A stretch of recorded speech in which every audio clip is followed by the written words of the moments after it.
When you receive encounters, many things happen, but I pick out two for you. Number one, eternal relevance is conferred only to those who encounter God. It doesn't matter where you are. It doesn't matter what men call you. Just have an encounter. Your story can change overnight. In the time of the emergence of the Christ, 3 people had prominent encounters. The first was a priest. The second was a widow. The third was a child. 3 of them became relevant. It didn't matter their status in society. Anna was a widow, a prophetess of God. The Bible says she lost her husband at a tender age, but she had an encounter. And because of that encounter she had, the reproach of widowhood rolled away from her. The woman gained so much stature in the spirit that she was categorized among prophets. And then John the Baptist was a little boy, but suddenly, because of encounter, he became older than the ancients. He said, the one that appeared to me, the one that sent me, he said, the same said unto me, upon whom you see the Spirit of God descend as a dove, he is the Messiah. And the things John was uttering, there was nobody in his generation that was uttering it. In fact, when Jesus showed up, he said, of all men born of a woman, he said, there is none greater than John. Of all men born of a woman. So in the dispensation before Christ, John, even though a young man, became the most relevant. Do you know how many Sanhedrin, how many elders, how many scholars, how many theologians were in that generation? All it took John to become relevant was an encounter. And John becomes so relevant that Jesus himself will need John to validate his calling. Because the reason Jesus went to John was not just because he was a prophet. Because at one point they came to him and said, what sign do you show us that you are called of God, that you are the Messiah? And he asked them a question, is John a prophet? If you claim John is a prophet, then John is the one that validated me. How can a man become so relevant that he validates God to a generation? It's an encounter. Because there are certain men that if they said, this is the word of the Lord, you have no choice but to obey it. If you doubt it, you will see it. Elijah showed up. There was economic famine. The nation was crumbling and women were eating their children. Elisha stood up and said, by this time tomorrow, he said, a cup of barley will be sold for 1 shekel. The prime minister looked at him and said, even if they open the window of heaven, it will not happen. He said, they don't need to open the window of heaven. I am the window of heaven. I have gone there. I am the window of heaven. And he told him, I respect you. You are the prime minister. I know you are in government. I know you sit next to the king. But here it is. You will see it, but you will not enjoy it. And a prime minister of a nation was shut down. Do you know how many economic intelligence is needed to change the economy of a nation? Ask your government now what they are going to raise the value of the cities. And then a man of encounter shows up and says, don't worry, by this time tomorrow, 1 city shall become $5. And then you look at him, you say, how is that possible? Are you going to revamp the Bank of Ghana? I don't need the Bank of Ghana. I am speaking as I'm commanded. Because when a man has an encounter, he can tell dry bones, arise. And dry bones can be turned to an army. Nothing, hear this, nothing confers relevance like encounter. That's why every man must press for encounters. How can a prophet, without economic scholars, without economic structure, without economic plan, and it's not like he was praying, a messenger just came to him and said, the king is in need of you. He said, go and tell the king. My God, what power is that? Go and tell the king. That means through encounter, a man can become more relevant than the king, because the true king is not the one on the physical throne. The true king is the one on the spiritual throne. And so you don't need a name. You don't need a title. Receive an encounter. When you tell the government of your nation, hear the word of the Lord, in 7 days, the dollar will move from 16 cities to 5 cities, and it happens. The president will look for your house. That is what Christianity is about. It said the government of this world shall be upon his shoulder. We carry the nations on our shoulders. But what gives us the power to do so are the kind of encounters that we have. Did you not read in the day of Daniel? The king went to take the holy chalice. He went to defy the tabernacle of God. He had no fear. It doesn't matter how many priests there are. It matters if one man has encounter. And when they carried the chalice, the Bible says suddenly a hand appeared and wrote on the wall. And they brought all the wise men of Babylon. Nobody could answer. The king was jittery, and the queen came to him and said, there's a man in thy kingdom in whom is the secret of the holy gods. This is not a preacher. This is not a theologian. This is not a student of Bible school. There is a man in thy kingdom. That time has come when they will know us as that man in the kingdom.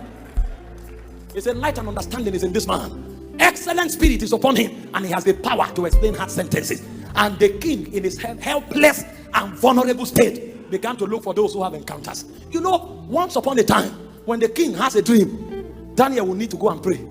But the point came, he grew in this corridor. So he doesn't need prayer anymore. If you call him at any time, he shows up. And when he came to the king, he looked at him and said, "Oh king," he said, "God honored you by giving you the throne of your father." He said, "But you have defied the living God by worshiping the God of stone, the God of iron, and the God of sand." He said, "Therefore is this hand come." Mene, mene.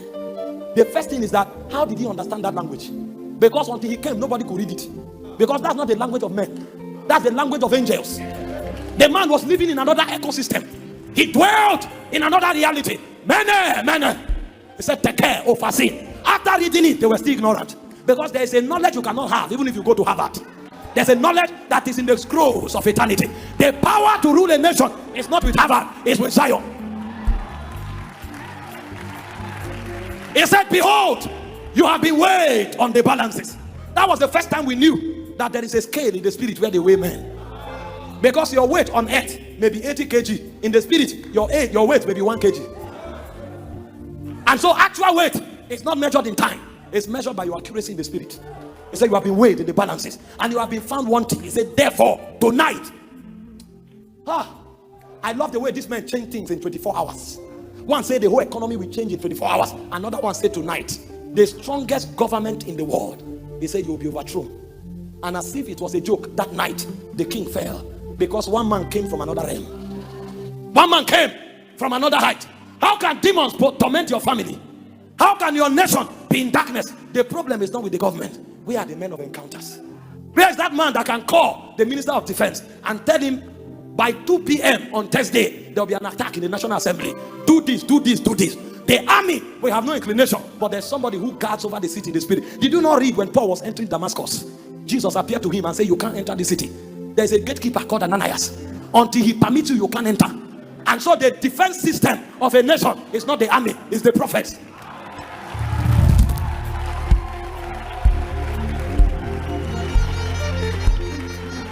In my country today, they discovered some explosive and the whole honor was shifted to the American soldier. And the first thing I ask myself is, are Americans now the hope of Nigeria? Because when you don't have spiritual technocrats, you will depend on outsiders who exploit you for your deliverance. And they are not here to help you. They are there to show you how useless you are. But when prophets rise, the dignity of a nation is restored. Many. Death will not leave that family until a man of encounter arises. The nation will be in darkness until a man of encounter arises. And this is why we contend for encounter, because true relevance is in the spirit. You think by quoting scriptures you can take over a nation? No, there are spirits who sit there as gatekeepers. And when you show up, they want to find out, where are you speaking from? And when you come, you will say, "I do not come with bow and arrow, but I come to you in the name of the Lord, the God of Israel, whose army you have defied and Goliath before."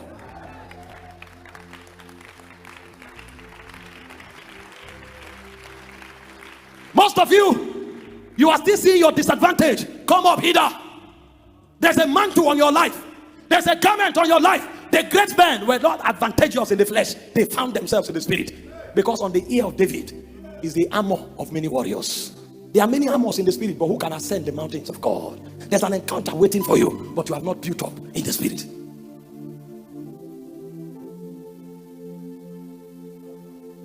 How can 30 million people be confused? It's not possible. No matter how bad it is, at least 10 people should see light and be able to tell the nation, this is the way to go. And when they speak, their words become law. Because these ones, they are relevant, not just among men, but among spirits. The Bible spoke concerning Moses and Elijah. After they died, in fact, Elijah didn't die. And even Moses could not die. God had to kill him. Because there's a place you'll get to that death will be swallowed up in victory. And so Moses was 120 years old. His eyes were not abated. He was as strong as a young man. God had to show up and take Moses to a hiding place to kill him, because the man had mingled with immortality too much for him to be able to die. So God himself had to kill him. He said, "Go to the mountain Abarim, in the mountains of Nebo, there die." Because if you are waiting for age and sickness, you will never die. And so I have to create a method of killing you. You have walked in light too much to die. God had to kill him. And when it came for Elijah knew the ways, the navigatory part of the spirit so much that he knew that he couldn't die.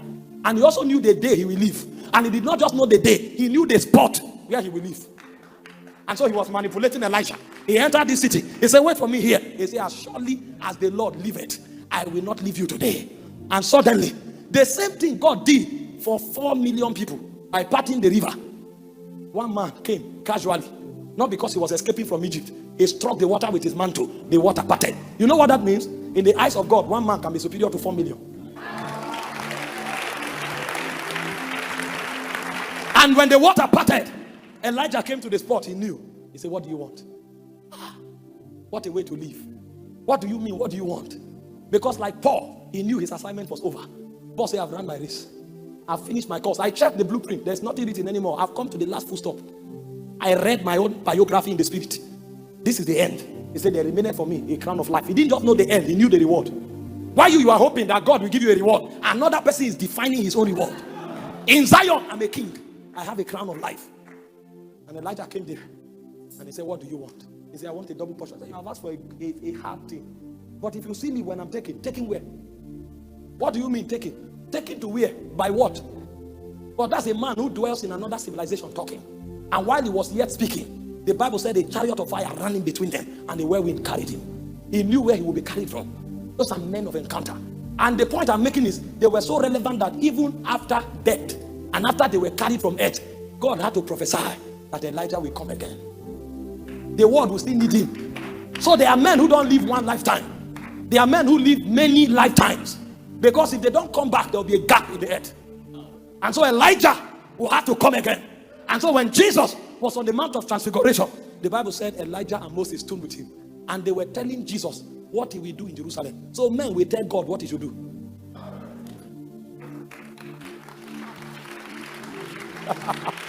Jesus came. The Bible said John went in the spirit of Elijah. It will take Elijah to open the door for God to come to earth. And even when God came to earth, it will take Elijah to tell him what he will do in Jerusalem. And it's not yet finished. He said 2 witnesses will come again. Because there is the everlasting gospel that will be preached at the end of time. That means only Elijah came to the world 4 times. He came as the first Elijah. He came in John the Baptist. He came on the Mount of Transfiguration. And he will still come as the 2 witnesses. What kind of relevance is that? A man, the Bible said, it is appointed unto man to die once, then there will be judgment. Who is Elijah? Because Elijah did not die and he didn't come to the earth once. At least we know that Elijah came 4 times. He walked on earth as Elijah, he came as John, he came on Transfiguration, and he will come as the 2 witnesses. Is Elijah not a man? I thought men die once, then judgment. Who is Elijah? He's a man of encounters. Because when Elijah, eternal relevance is conferred on those who have encounters. That means when you are not pressing for encounters, your life will be shallow. Aliyah.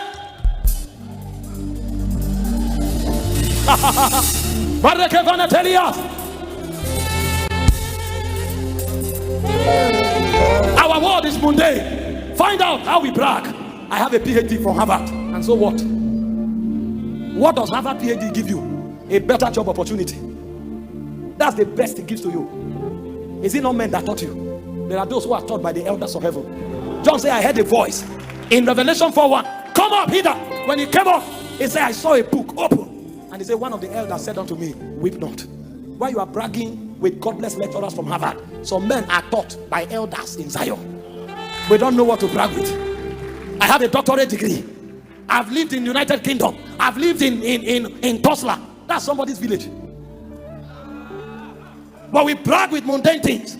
You landed Dubai. All you thought of were selfies. So that men will know that you have gone to Dubai. What a wasted life. Meanwhile, there's a man called William Maron Branham. On one occasion, he stood and heaven appeared on his head as a testament that this is a servant of God. I heard that in the Azusa Street Revival, sometimes while they are praying, fire will descend on the building and people will see it literally. While men are inviting Zion to earth, you are bragging that you went to Dubai because we are mundane. Where is the hunger for eternal things? Paul said if we are risen with Christ, then our affection must be on the things that are above. And so my value does not increase because I entered the borders of the United Kingdom. The Bible spoke about 70 men that Jesus sent out. He said demons were subject to them and they celebrated, and he said rejoice not. He said for today your name has been written in the book of life. You have become citizens of Zion.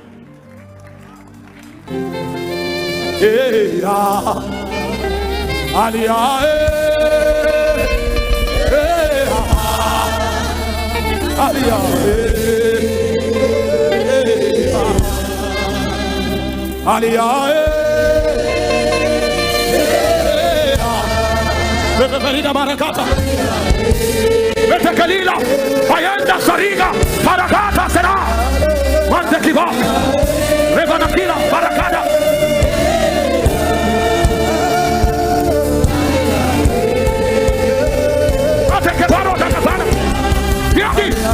Hear this. The Bible said, once upon a time, Israel went for war, and it said Joshua discovered that so long as the sun remained, Israel won. And he has never read it in a book. He has never heard anybody do it before. But he has gone to where earth is regulated from. And suddenly the Bible said, in the eyes of everyone, Joshua said, let the sun remain, make haste to go down. God hearkened to the voice of a man. I was told the reason we have a leap year is because Joshua interfered with the oscillatory system of the sun. And so every year you find a leap year is a testimony that a man called Joshua existed. So why men walk on earth? They become immortals. I read about a man called Noah. He said Noah erected an altar to the Lord, and he sacrificed upon it clean beast. Spoke in his own heart and said, so long as I live, I will no longer destroy the earth by flood. And he said, as a sign, God allowed a rainbow on the face of the earth. And so every time you see the rainbow, it's a sign that a man called Noah walked on the earth. So men, through encounters, left their signature on earth. Whereas we are young ministers, what we are pursuing is on the radio. What we are pursuing is popularity. Does Noah need publicity? Every time you read the rainbow, you will remember that there's a man called Noah. Every time there is a leap year, you will remember there's a man called Joshua. That is immortality. That there's a place a man can get to in the realm of God, that he will leave a signature on the earth that can never be erased. So long as the earth remains, those men have become immortals. And so relevance is not about the size of your church. Relevance is not about those who sing your name. Who are you in the spirit? Are you popular?